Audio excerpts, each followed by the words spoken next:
Welcome to the channel, my name's David, and let's get started with some Christmas DIYs. I found these wooden candlestick holders from Hobby Lobby. You get a pack of 5 for $5, which is like $1 a piece, but if you go on the day they're on sale, 40% off, you can get them for $3, which is what I did. I think they're pretty nice. Now they are a bit larger in size right in here, so a regular candlestick won't fit, so you'd have to like either put some tacky stuff down to hold the candle or just melt some of the wax to push it down in. I did not want to leave them this pine color. I kind of wanted to do a rustic feel with these, so I'm just gonna make them all different shades of browns, maybe some black or something like that. I'm gonna start off with a little jar of water and a brush, and then I'm gonna go ahead and pick out a brown or something like that. Probably gonna start with my lightest color, and then that way if I go darker with some of them, then it won't be that big of a deal. So I'm gonna start with this matte acrylic paint. This is from Joann's. This color specifically is called Tan. There's the barcode in case you need it. So I'm just gonna squeeze in just a little bit of this color into my water. And then I'm also mixing in this brown that I got from Dollar Tree. It's the deep brown. And again, another just teeny bit little squirt in here. It wasn't too much. I'm gonna mix these together in the water, and then this will kind of act as a stain for the wood. That way we don't have to use actual stain. I've done this trick plenty of times. I'm sure you've seen it on YouTube as well. That way you can still see the grain on the wood without actually like painting it. You're just watering down some paint and just slap it on there and it will just stain the wood. It looks so pretty already. It's like this reddish brownish color, and as it dries it will be a little bit lighter in color. So there's one. Now I wanted to do all of them like a little bit different in terms of color, so I'm going to add a bit more brown, and this will give it more like a deeper color, hopefully. Sorry, I'm trying to like put this right over the bowl just because I don't want to drip all over the place. And let me see if I can get a little bit close up on this.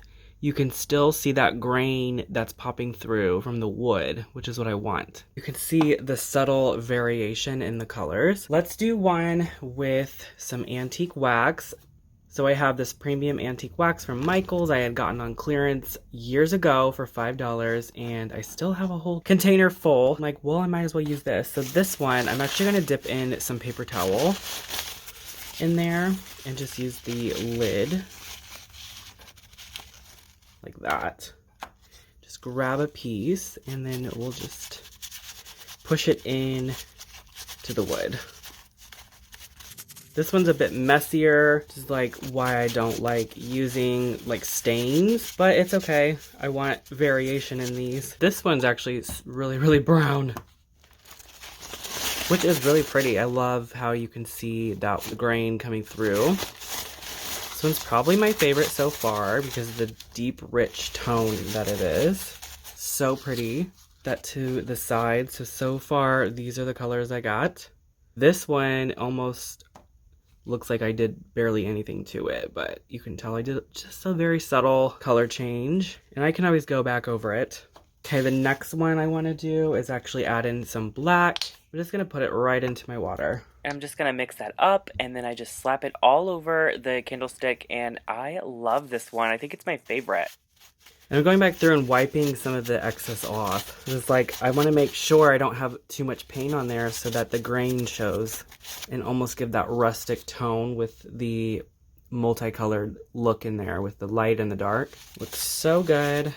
Hey, and then the last one, I'd probably do another almost like a grayish, what I'm thinking.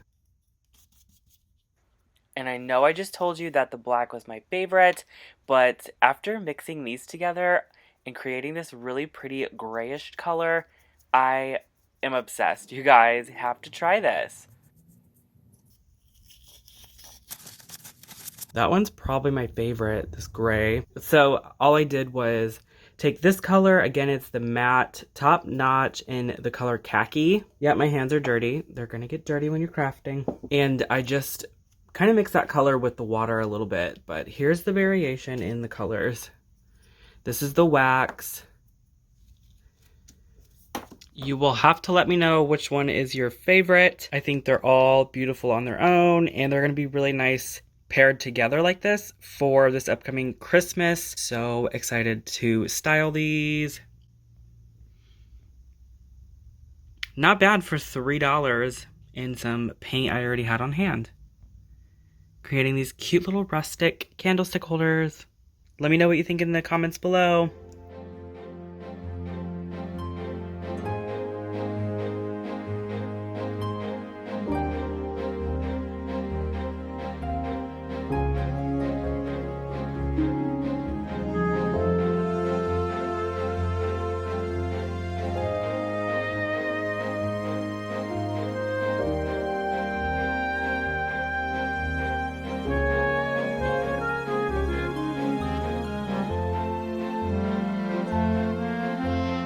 Another really cute way to style the candles, just put them in the window like that, and these little wooden ones are so small they fit perfectly up in the window, and I'm still able to move my blinds and stuff around, so I really like that. So if you are interested in the candles, I'll leave them linked down below in the description box.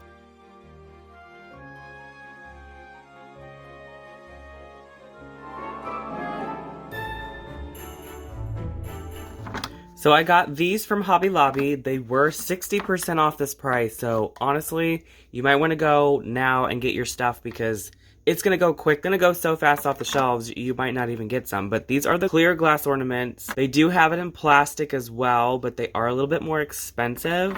Probably because nobody really wants glass anymore. Just because it could potentially break. Pull these babies out. Yeah. And then I'm just using these from Dollar Tree, but you can use any shot glass that you have. This was $1.25 for 4 of them, so I can do 4 bulbs at a time. Just pop this out, and you could set it like that, so it will drip out. The next thing we'll need is some yellow paint, some brown paint, and some red. So I'm just going to take this bowl, and I want to put in my paint. I'm going to do 2 parts brown. I will do 1 part yellow and 1 part red. A total of parts of 4. Hopefully that makes sense.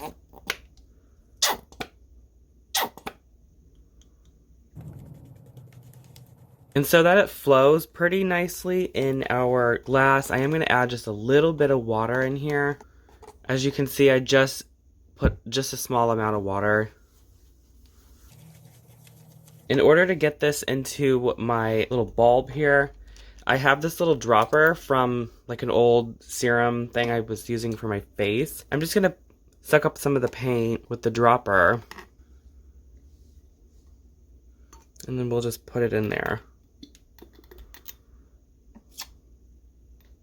So I'm just going to twist and turn this until the whole thing's covered, and then we'll let the excess drip out. Trying to get as much of it out in this bowl as possible, and then we'll let the excess just drip out into the shot glass. Just like that. And we can move this to the side and let that dry and then move on to another one. Just because I'm experimenting, I am going to add in some more of the brown. Just kind of deepen that color, and then I am going to add in a bit more water as well. I just want to see if that's going to like give a different variation of the amber glass. I don't know. So a bit more brown and just a little bit more water. That's going to make it like more like runny, which I think might help. I don't know. I'm just kind of experimenting, you know what I mean?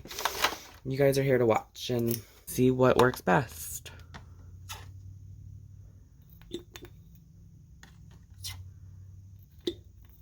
See, the dropper seems to be working better with a little bit more water, but I did add more paint, but look how much, see how it's moving faster in the glass? So I wonder if that will help kind of give more of a translucent look in the end. I don't know. I'm just a little worried with this color because it doesn't look quite, I don't know, it doesn't look quite right to me. This is kind of what I'm going for, like an amber color. I don't know, this isn't very dark. Okay, so I'm a little worried about the color not turning out right. I don't know what's going to happen, but it just doesn't seem like it's going to be this dark.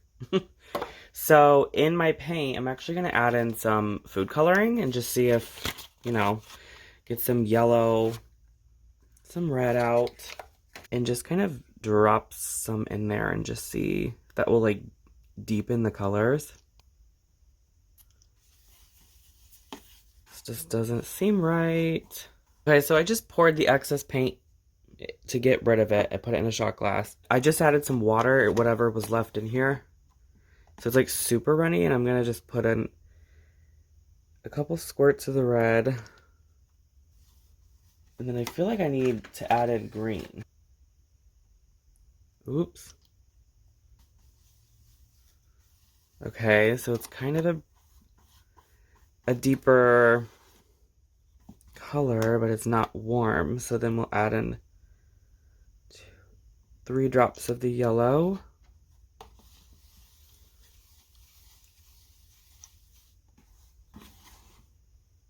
It's not quite there. Maybe like a drop of the brown paint. I really don't know, you guys. I'm just experimenting and seeing what's gonna work. I'm gonna go ahead and try this and just kind of see. Oops.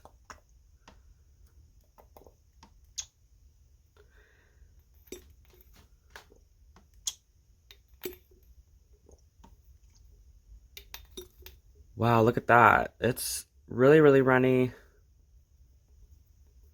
This might work a bit better. I don't really know. I'm not sure if it's going to be amber or not, though. I don't know how this is going to dry. That one's more like transparent, though.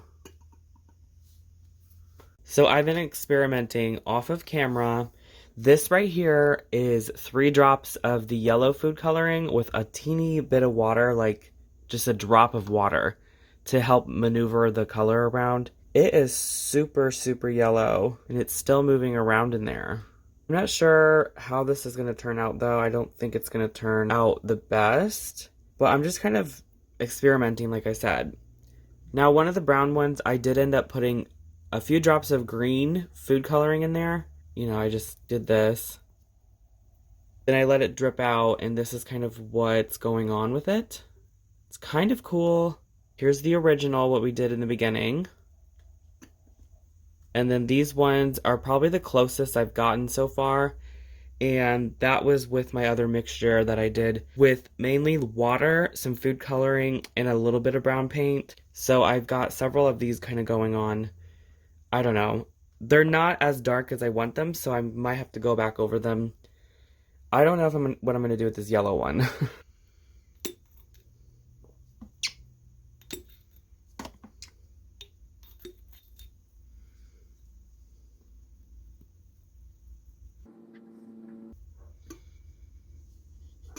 Here's a new one. Yeah, my fingers are a little stained. I'm going to put a little bit of water in here. Okay. Can you see there's just a little bit of water? I'm going to put a drop. We'll do probably 3 drops. 1, 2, 3. A drop of red. And a drop of blue.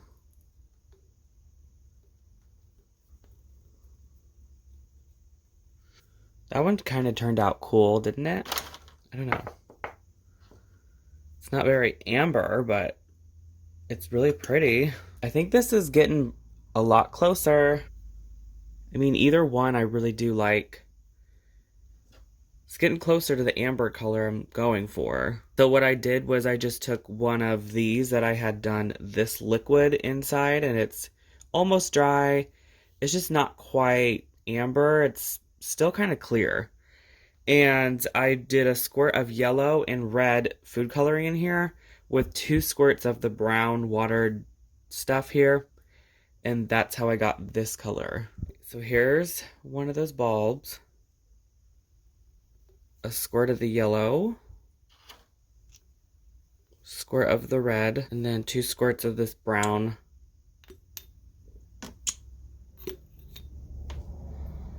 And then I just kind of mixed all of these colors together in here.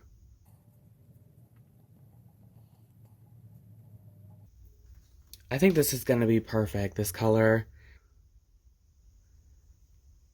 I think it's so pretty. It's not quite, you know, dark amber, but it's definitely an amber color. So honestly, they did not dry like I thought they would. They're still kind of cool. but they're just not like I thought. Like, this was a green one. Like, what in the world happened? And then here's a clear one, just to show you the difference. Like, it is different, just not that much. So what I did was a fail. I'm just showing you guys. I will have to figure out something else, but I wanted to show you just in case, you know, you wanted to try something like that. But yeah, this was a fail. I probably will still use a couple of them, like, I think that are kind of cool, like this one. It's very, very subtle, but it's fine.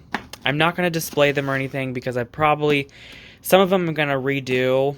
Either try a new method or I'll just paint over them and do something completely different. I just didn't have enough time to do that in this video. I wanted to show you that this was a fail. That way you knew not to do this. So I'm sorry about that, guys, but you know, we live and we learn. That's the whole point of trying this out. All right, let's go to the next project. I found this really cute reindeer candelabra from Goodwill for only $4.99, and I wanted to spruce it up because the silver is not really my vibe this year. So I went to Hobby Lobby and I grabbed some of this rub and buff in the color antique gold. And I just followed the directions, and all it said to do was put it on the tip of your finger and rub it into your project. And that's what I did. Now I went ahead and sped up this project just because I didn't want you to see me rubbing the whole thing in, and this is how it turned out. I absolutely love it. I'm loving the brass, and I really think this is going to match my home decor this year. Let me know down below, silver or brass?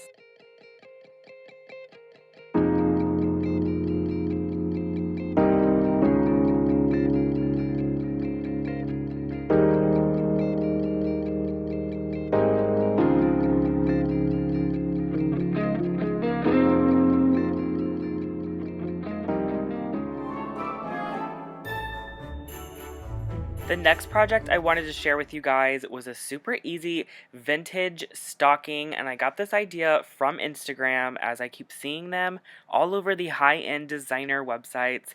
These really adorable vintage stockings. They are made from vintage rugs. My rug is actually the same rug I used for the pillow DIY I did a while back on my channel, and I just wanted to go ahead and use up the rest of the rug, so I just cut out a section of it here, and then I'm just showing you different options for the backing of the stocking. You could use the same rug, but I wanted to make mine reversible. That way, in case I ever get bored with, you know, the vintage rug look, I could just flip it around and have this really nice, pretty side that's neutral. So I did not have a template or anything. I just actually freehanded this, and I wanted my stocking to go in the shape of a J, because, you know, you could have it the other way where it's more like an L, I guess.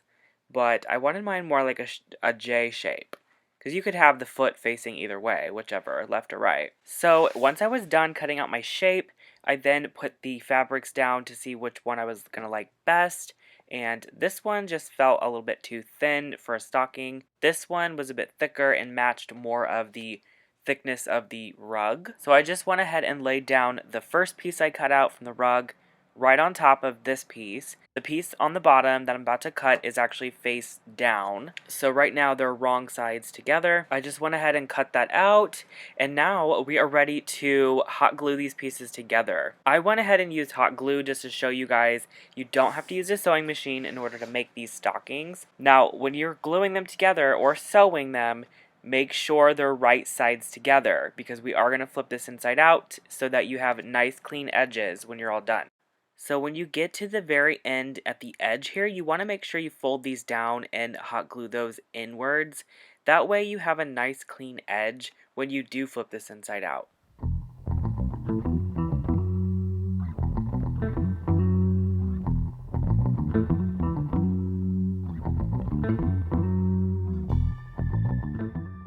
Now in order to hang the stocking, I wanted to use this black velvet ribbon I got from Hobby Lobby, but it was a bit thick as it was like an inch thick, so I went ahead and just cut the ribbon in half. I glued the two sides together, and then I just glued that inside of the stocking, and that's how I made the little hanging piece. You could literally use a piece of string if you don't want to use ribbon. You could use whatever you want in order to hang it.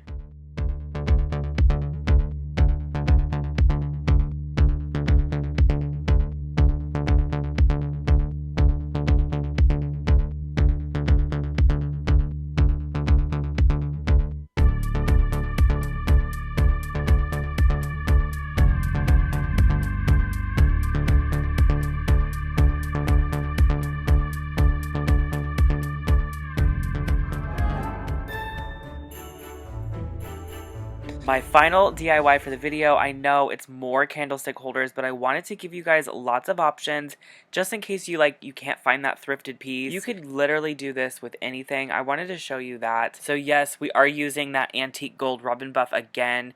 I'm using this on these candlestick holders I got from Hobby Lobby, half off. They were in the candlestick holder section. So it's the same concept as we did in the other DIY. You just rub it into the product with your finger, and that's pretty much it.